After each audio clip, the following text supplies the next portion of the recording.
God fucking damn it! Jack growled to himself for the umpteenth time in the space of 10 minutes. Why does everything in this fucking galaxy want to kill me? That's a bit of a leap. Vanya put an arm on his shoulder, trying and failing to calm him down and downplay her worrying revelation. I mean, the cult of the Destroyer seeks to kill everyone and everything in the galaxy in the name of their god, so one way or another they were coming after you anyway. Jack, Sephi, Nika and Vanya had just been assigned to one computer console by the teacher that reminded Jack of a stereotypical mad scientist from a Saturday morning cartoon.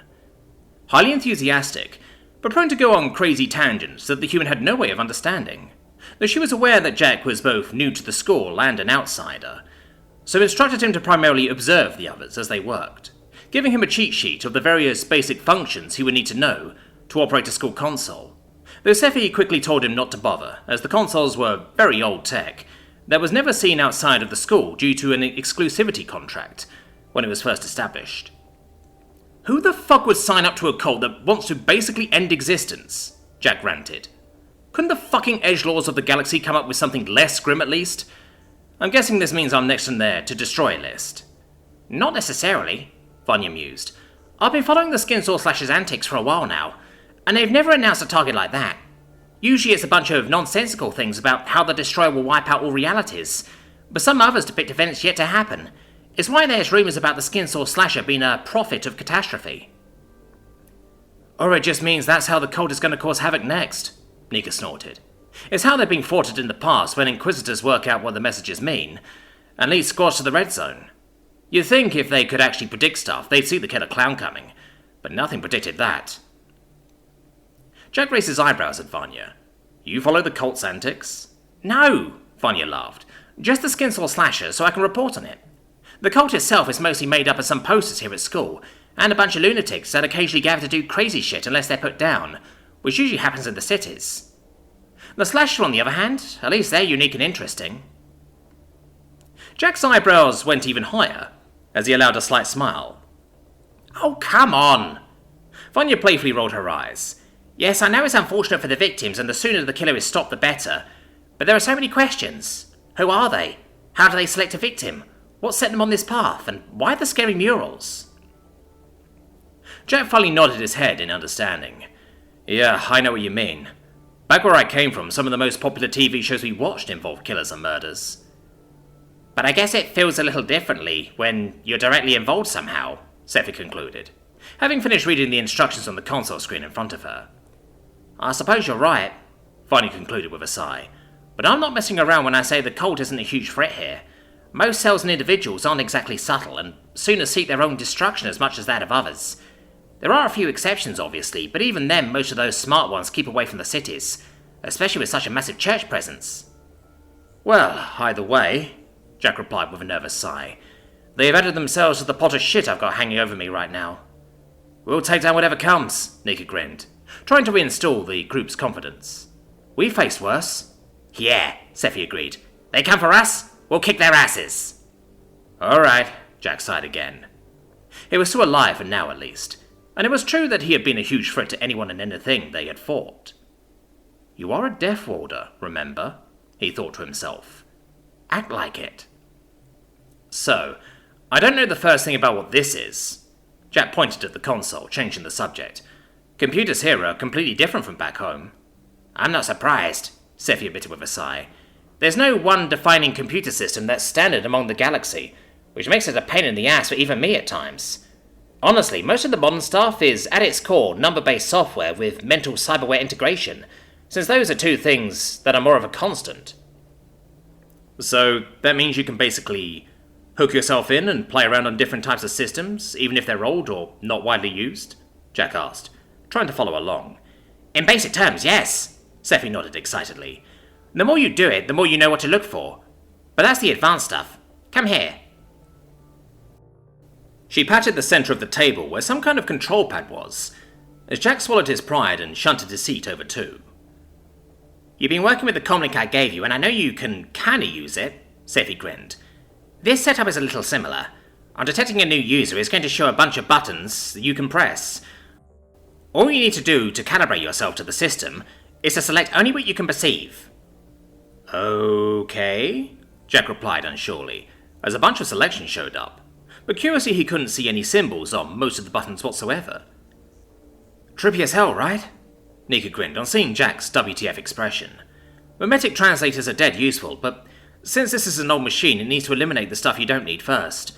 Imagine trying to type with billions of letters and symbols to choose from. Yeah, Jack snorted with amusement, as he quickly went through more screens, finally finishing as the pool of symbols quickly got smaller. So what are we actually meant to be doing? It's usually a bunch of simulations, Vanya replied. Not really programming and stuff, more vocational stuff and knowing how to use common software. Yeah, well that's what happens when a bunch of megacorps fund this place, Sephi sighed. Training us all up to be good little wage slaves by compiling manifests, data entry and making presentations. Completely soulless and basic. At least this one tries to be interesting, Vanya pointed out, looking at the sheet of paper they had been given. This simulation involves spaceship calibrations. Some of the later ones even involve drift travel. At least that sounds fun, Nika perked up. The group worked together on going through the scenario, running software that would regulate the precise ship angles needed to travel to other systems, along with several onboard ship systems needed. Despite being a complete novice and stressing out a little trying to keep up with the others, Jack had a lot of fun. If only we had a ship of our own, Nika sighed wistfully. Unfortunately quite expensive unless you get one as a hand-me-down, Vanya replied. And even then the cheapest would only be for in-system capable flight, only good for asteroid mining, assuming there are any left. How much do we make over the weekend? Jack asked, thinking. Even though High Station Basilar was possibly billions of times the size of Earth, it'd still be cool to explore other places in the galaxy as well. Not enough for something worth flying, Sephi laughed, giving Jack a knowing look as she added with a low whisper, though maybe when I go through our data we'll find something that can lead to another payday. We'll just have to be happy with a hot tub for now. You guys are getting a hot tub? Vanya jumped up in excitement, almost licking her lips as she looked at Jack. Jack sighed. The end-of-day announcements were a little crazy sounding to Jack, though the lack of reaction from the others told him this was probably normal. Apparently, a considerable amount of food had been stolen from one of the cafeterias, and several students had gone missing that day, but apart from that, there was nothing else to report. No sooner than Mrs. Schlart had dismissed them, both Sephi and Nika had tried to hurry him straight to Deathball practice, but despite everything that had happened to Jack that weekend, he remembered a promise he made. Or more accurately, he couldn't avoid it. Hey Jack! One of the Horde of Trippers greeted him, as all three of them surrounded him almost immediately after they had been dismissed for the day. Hey ladies, Jack tried, and failed to reply suavely. I was told you wanted to talk to me. I don't think we've been properly introduced. Yes, another chirped up. Former Lander met you. You're remembered. Sure, Jack replied a little awkwardly, not sure what else to say. Well, the first one continued, being slightly taller than the other two. I'm Sveta. I'm Greta. The second one, who was slightly chubbier, giggled. And I'm Loretta. The third one spoke up with a flirty smile, who was slightly bigger assets than her sisters. We were basically wondering what kind of arrangement you wish for us. Jack asked, unsure where this was going. I don't know what you mean. Well, Greta giggled, would you prefer one of us in particular? Maybe alternate on occasion, or... She put her arm around Jack and pressed close against him. All three of us at the same time. Are you shitting me? Sephi yelled, her voice raising an octave at the brazen offer they were making. No! None of that is on the table right now. Sveta looked a little shocked. You mean you have already... She stopped, looking at something behind Jack. Turning around, everyone saw Chio with a calm look of rage that promised immediate murder. And on that note, we have Deathball practice, Nika grinned, as her and Sephi did their best to drag Jack away from the impending shitstorm.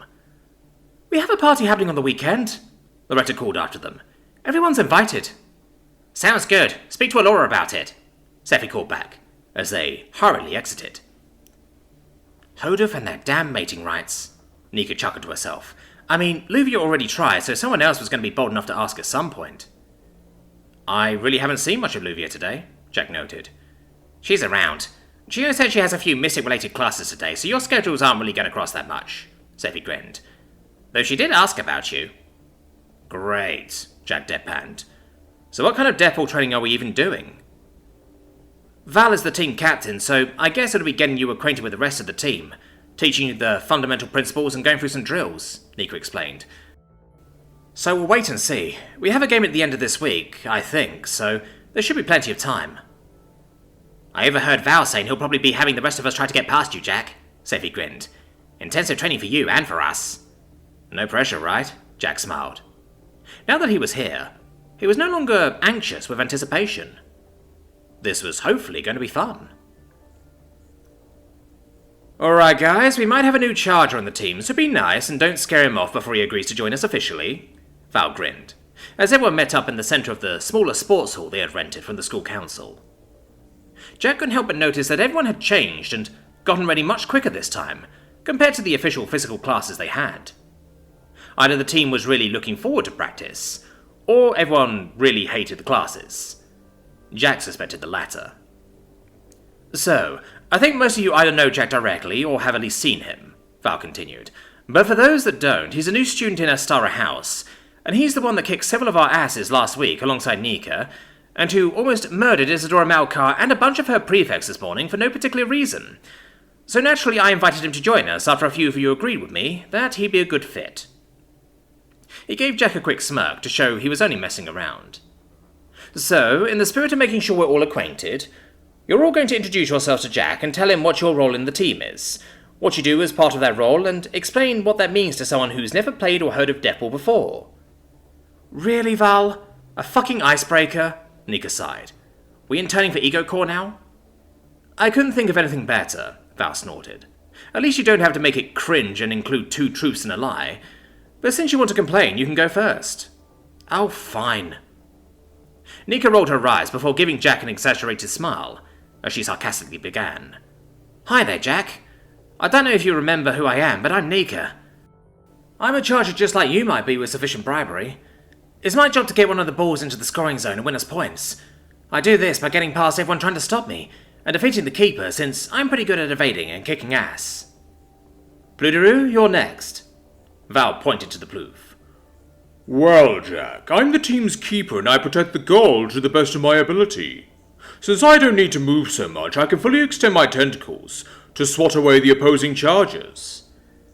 You didn't introduce yourself, but I guess that counts, Val grinned. Next. Hello, Jack. We're in the same form class, but haven't properly been introduced. The voice belonged to the blue-skinned, aquatic-looking boy, who had asked him about his gods. I'm Arlox, and I work as one of the 2 protectors on the team with Krill, using magic to fortify my teammates and help defend the goal. I'll go next with the last of the roles, Val spoke up. I'm Val, team captain, and I'm one of the 5 warders that intercept the opposing team, cover the charges, and help manipulate the field of play. The roles reminded Jack a little of football, though with the exception of the keeper, they were far more complex. Arlox and Krill, the protectors of the team, were both magically active, and served to provide overwatch on the rest of the team masterly, often not expected to be able to physically do much against the chargers. Along with Nika and possibly himself, Kizarif was the 3rd charger since he was quick, he could fly, and he was batshit crazy. Seffi and Krish joined Val as warders, with Seffi being able to open and close doors on more complex fields of play, while Krish was considerably stealthy, and had stories of going through vents and other enclosed spaces to sneak a ball over to the chargers. Rounding off the team were Karzan and Bentom, 2 tough-looking armadillo-like beings that were pretty good at blocking and trapping opponents, and fending off the occasional spectator. And now you kind of know what we do, it's time to practice. Val gave an evil grin. Jack, stand next to me, please. Everyone else against the far wall. They did so, Jack not knowing what Val had planned, but he had a good guess based on what Seffi told him. So, the Eladra clapped, since we lost our last game, we need to work on giving the enemy team the slip, and avoiding their attempts to stop us scoring goals. To that end, you need to get to the other side of the room, and avoid Jack. A series of groans came from the far wall. They were not looking forward to this. Kizarif, Val called. You're first. The lead first called out. Sorry, I can't do it right now, as I, have a broken penis. Ooh, ow, it hurts. Jack, would you mind? Val asked with a mean grin, pointing at the yellow-bellied insectoid. Jack shrugged and started walking forward. Oh no, shit! Val, you're an asshole! Kisrith yelled, as he walked to meet Jack. Listen, Jack, you don't need to do what he says, alright? Maybe we can just do this Psych! The Leaflux tried to trick Jack as he feigned bowing in deference to Jack, before quickly leaping high in an attempt to fly above the human. It didn't work. Jack could see the tensing of the muscles and body language that told him Kisrith would try something, barely expending any effort as he caught one of the Leaflux's feet with one hand, as they futilely tried to fly away as fast as their wings would beat, before tiring and dropping to the ground with a thud. That's one down, Val called. Pluderoo, you're up. But I'm a keeper, I don't need to get past. That's a good point, Val admitted. Jack, try to get past him. Oh shit! The Ploof yelled, as he barely had enough time to react to Jack's body thumping against him, knocking him back into the ground. That's two, Val grinned, not saying anything else. Who was next? Jack looked at the Eladra, who said nothing else, until he spotted movement out of the corner of his eye.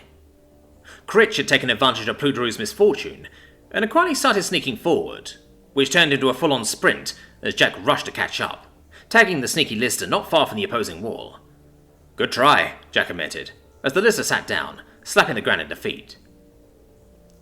Krill was next, who tried to use illusions to swarm Jack, to little success, as he charged with the lot, eventually catching the real one. Arlox did a little better, trying to teleport past Jack, which didn't work considering the telltale magical shimmer of a slow re-entry, allowing the Death Order to just casually wait for him on the other side. Tarzan and Bentom, being unacquainted with Jack, actually thought they could power through him, which went as well as expected.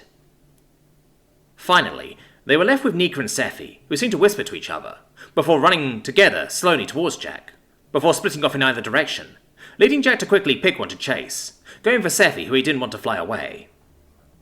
The Scritter did a good job of ducking and weaving before Jack fainted and got hold of one of her ankles. He looked around for Nika before something hit him in the side, the force of Nika sending him several uneasy steps to the side before he crashed to the ground as she tripped him up with her tail, releasing his grip on Sephi. Both girls immediately sprinted for the far wall as Jack got up and tried to catch up, but he was too late. Both girls were panting heavily as they touched the far wall a split second before Jack caught up, but they had done it. Good job, Val called everyone into a huddle. That's the lesson we need to take from this. Work together in harmony. If you see a teammate in trouble, help them out instead of hogging the balls. An impossible solution for one may be a simpler one for many. So now I want you guys to try 2-on-1 scenarios to try and... Aren't we forgetting something? Critch asked slightly, looking at Val. Yes, I believe you're right, Pluderoo chuckled. Karzan and Bentham stood either side of Val, and placed a hand on his shoulder. Time for Val to go through the gauntlet now, Nika grinned, crossing her arms. Ah, crap, Val muttered to himself, accepting his fate. So, Jack. Val jogged up to Jack once they had all finished getting changed after practice. Have you decided on if you'll join the team or not? Well, Jack started. Come on, it'd be great, Kisrith chittered excitedly. Yep, you're definitely made for this, Critch agreed. Both Nika and Sephi just watched him with smiles on their faces. They could already tell what his answer would be. I've got to admit, Jack smiled at the team, I had great fun today. I have no idea how well I'll do, and I'll probably need to watch a few games to get an idea of what it's like. But you can sign me up. I'm in.